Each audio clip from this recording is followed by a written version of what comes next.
Assalamualaikum warahmatullahi wabarakatuh. Saya Nurul Huda SAG, calon guru penggerak dari SMP Negeri 1 Pringkuku, Kabupaten Pacitan. Di sini kami akan berusaha untuk menyimpulkan filosofi pendidikan nasional menurut Ki Hajar Dewantara. Menurut Ki Hajar Dewantara, pendidikan dan pengajaran ada hal yang berbeda. Pengajaran merupakan salah satu bagian dari pendidikan. Pengajaran adalah pendidikan dengan cara memberi ilmu atau berfaedah buat hidup anak-anak, baik lahir maupun batin. Arti dan maksud pendidikan. Pendidikan diartikan sebagai tuntunan dalam hidup tumbuhnya anak-anak, yaitu menuntun segala kodrat yang ada pada anak-anak agar mereka dapat mencapai keselamatan dan kebahagiaan yang setinggi-tingginya, baik sebagai manusia maupun sebagai anggota masyarakat. Artinya bahwa hidup tumbuhnya anak itu terletak di luar kecakapan atau kehendak kita sebagai kaum pendidik. Pendidikan itu berhubungan dengan kodrat, keadaan, dan keadaannya setiap anak. Andai kata anak tidak baik dasarnya, tentu anak tersebut perlu mendapatkan tuntunan agar semakin baik budi pekertinya. Anak yang dasar jiwanya tidak baik dan juga tidak mendapat tuntunan pendidikan, tentu akan mudah menjadi orang jahat.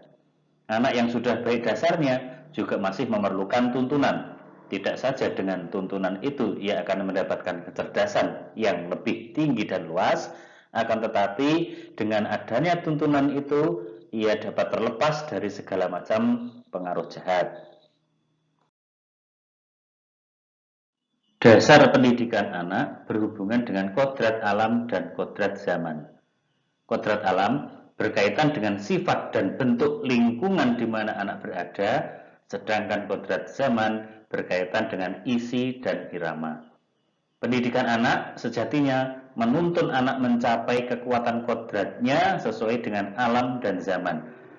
Bila melihat dari kodrat zaman, pendidikan saat ini menekankan pada kemampuan anak untuk memiliki keterampilan abad 21. Sedangkan dalam memaknai kodrat alam, maka konteksnya adalah lokal sosial budaya siswa di Indonesia. Apa perlu adanya tuntunan pendidikan? Di sini dicontohkan seorang petani yang menanam padi misalnya hanya dapat menuntun tumbuhnya padi. Ia dapat memperbaiki kondisi tanah, memelihara tanaman padi, memberi pupuk dan air, membasmi ulat-ulat atau jamur-jamur yang mengganggu hidup tanaman padi dan lain sebagainya. Meskipun pertumbuhan tanaman dapat diperbaiki, tetapi ia tidak dapat mengganti kodrat irodatnya padi. Misalnya, ia tak akan dapat menjadikan padi yang ditanamnya itu tumbuh sebagai jagung. Selain itu, ia juga tidak dapat memelihara tanaman padi tersebut seperti halnya cara memelihara tanaman kedelai atau tanaman lainnya. Lantas, seberapa besar kekuasaan pendidikan dalam mempengaruhi dasar jiwa anak? Ada beberapa aliran mengenai hal tersebut. Salah satunya adalah aliran konvergenti teori. Teori ini mengajarkan bahwa anak yang dilahirkan itu diumpamakan sehelai kertas yang sudah ditulisi penuh, tetapi semua tulisan-tulisan itu suram. Pendidikan berkewajiban dan berkuasa menebalkan segala tulisan yang suram dan yang berisi baik agar kelak nampak sebagai budi pekerti yang baik. Segala tulisan yang mengandung arti jahat hendaknya dibiarkan agar jangan sampai menjadi tebal bahkan semakin suram. Masih menurut konvergenti teori, bahwa watak manusia itu dibagi menjadi dua bagian. Yang pertama dinamakan bagian yang intelligible, yakni bagian yang berhubungan dengan kecerdasan, angan-angan atau pikiran serta dapat berubah menurut pengaruh pendidikan atau keadaan. Sedangkan yang kedua dinamakan bagian yang biologis, yakni bagian yang berhubungan dengan dasar hidup manusia dan yang dikatakan tidak dapat berubah lagi selama hidupnya. Perlunya menguasai diri dalam pendidikan budi pekerti. Orang yang karena pendidikannya, keadaan dan pengaruh lainnya seharusnya berbudi dermawan. Namun demikian, jika ia memang mempunyai dasar watak kikir atau pelit, maka ia akan selalu kelihatan kikir, walaupun orang tersebut tahu akan kewajibannya sebagai dermawan terhadap fakir miskin. Semasa ia tidak sempat berpikir, tentulah tabiat kikir orang tersebut itu akan selalu kelihatan. Setidak-tidaknya, kedermawanan orang itu akan berbeda dengan orang yang memang berdasar watak dermawan.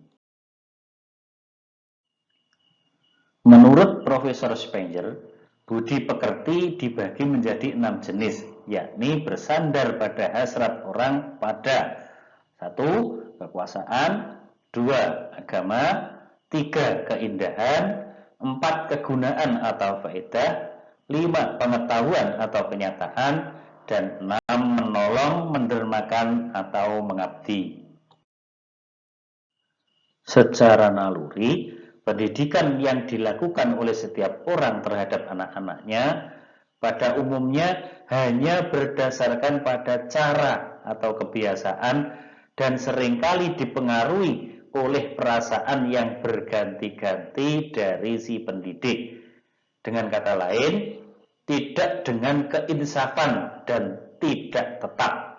Jika terdapat keinsafan, maka keinsafan itu hanya berdasar atas perkiraan atau rabaan belaka, yakni tidak berdasarkan pengetahuan. Agar pendidikan itu dapat berhasil dengan baik, maka ada beberapa pengetahuan yang harus dimiliki oleh seorang pendidik. Di sini diibaratkan seorang pengukir kayu tentu wajib mempunyai pengetahuan yang dalam dan luas tentang hakikat atau keadaan kayu. Maksudnya, ia harus tahu ilmu kayu. Pengukir wajib mengetahui jenis kayu yang keras dan yang tidak keras, yang boleh dipergunakan untuk ukiran, yang halus atau yang kasar, begitu seterusnya. Seorang pengukir kayu yang hendak mewujudkan pekerjaan ukirannya harus mengerti tentang keindahan-keindahan ukiran. Bagi seorang pendidik, sama halnya harus mengerti tentang keindahan-keindahan batin dan lahir, karena manusia itu bersifat batin dan lahir.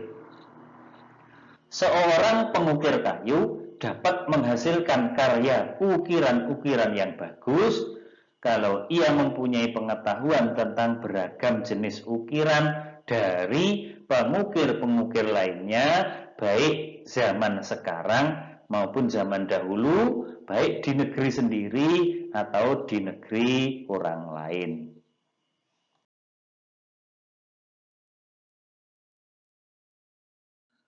Dalam proses pendidikan, kita juga perlu adanya peralatan pendidikan.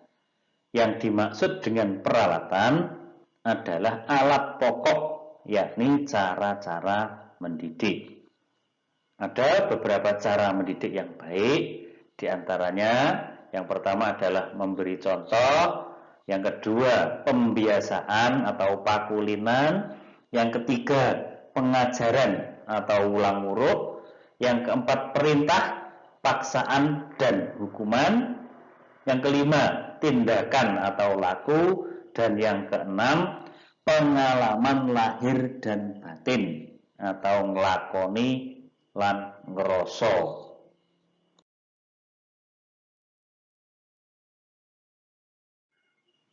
Dalam pendidikan juga harus memperhatikan umur. Untuk keperluan pendidikan, umur anak didik dibagi menjadi 3 masa. Yang pertama atau waktu pertama adalah umur 1 sampai 7 tahun, dinamakan masa kanak-kanak. Kemudian yang kedua atau waktu yang kedua umur 7 sampai 14 tahun, yakni masa pertumbuhan jiwa dan pikiran. Kemudian yang ketiga atau masa ketiga umur 14 sampai 21 tahun, dinamakan masa terbentuknya budi pekerti. Nah, selama ini pendidikan yang kami jalankan di sekolah kebanyakan hanya ditekankan pada pengajaran saja. Hal tersebut dilakukan karena untuk memenuhi tuntutan kurikulum yang telah ada, baik tuntutan menyelesaikan materi maupun tuntutan berupa nilai yang berbentuk angka.